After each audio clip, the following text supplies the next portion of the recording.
Thank you, Madam President. Madam President, I come to the floor today to discuss our economic recovery. Let me be clear. Our economy will not shut down again. Government will not forcibly close businesses for a second time. Yes, America is coming back from the coronavirus.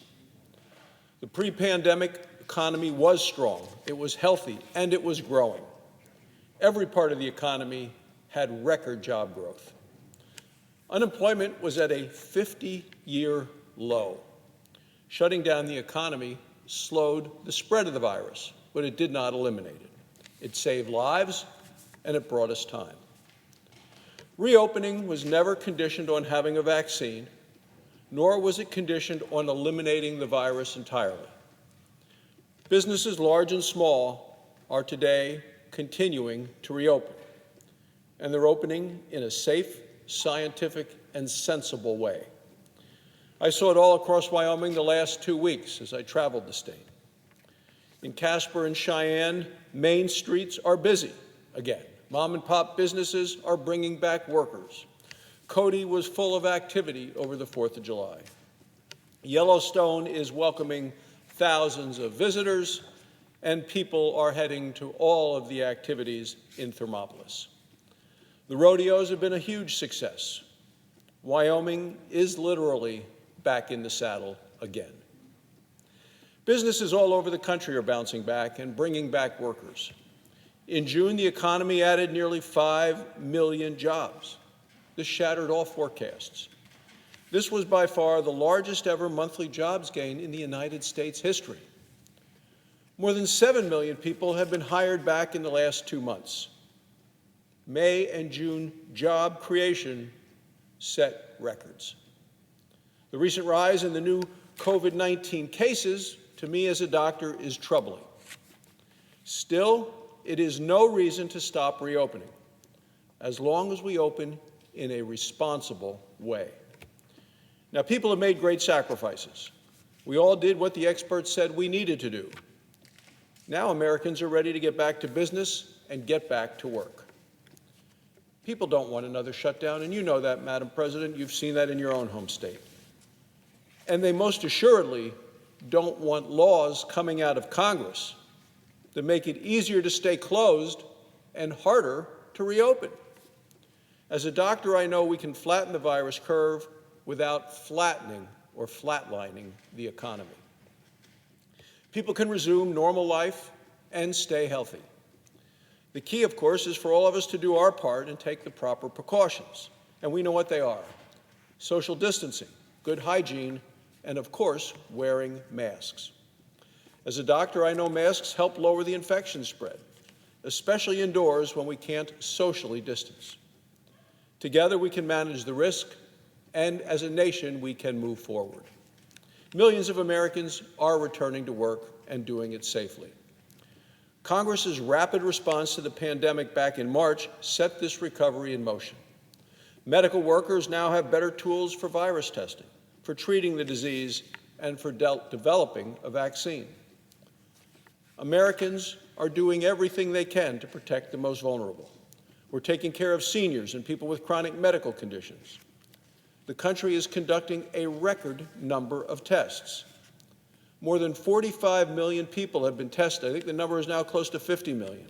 Well over 700,000 tests each day. Widespread testing allows us to pinpoint virus hotspots so that we're able to surge aid where it is most needed. Hospitals now have more effective COVID-19 treatments. I've talked to doctors around the state of Wyoming and around the country. We're seeing incredible progress in vaccine trials. A successful vaccine is vital to beating the virus. Now, it's key to the economic comeback as well. Scientists hope to have a vaccine ready in record time, actually before the end of this calendar year. All this progress has given businesses the confidence to reopen and to put people back to work. A solid majority of Americans now will tell you that they see their finances as being stable. Consumer spending the last 2 months has been way up. Manufacturing has started to take off again. Simply put, the pro-health, pro-jobs policies that this Senate has put in place, those policies, Madam President, are working. And we're only getting started. Now Congress must build on the CARES Act successes. The next bill, the one that we're working on now, cannot be a bloated bailout bonanza. We will not pass Speaker Pelosi's bill from handout heaven. Madam President, no. The next aid measure must be focused.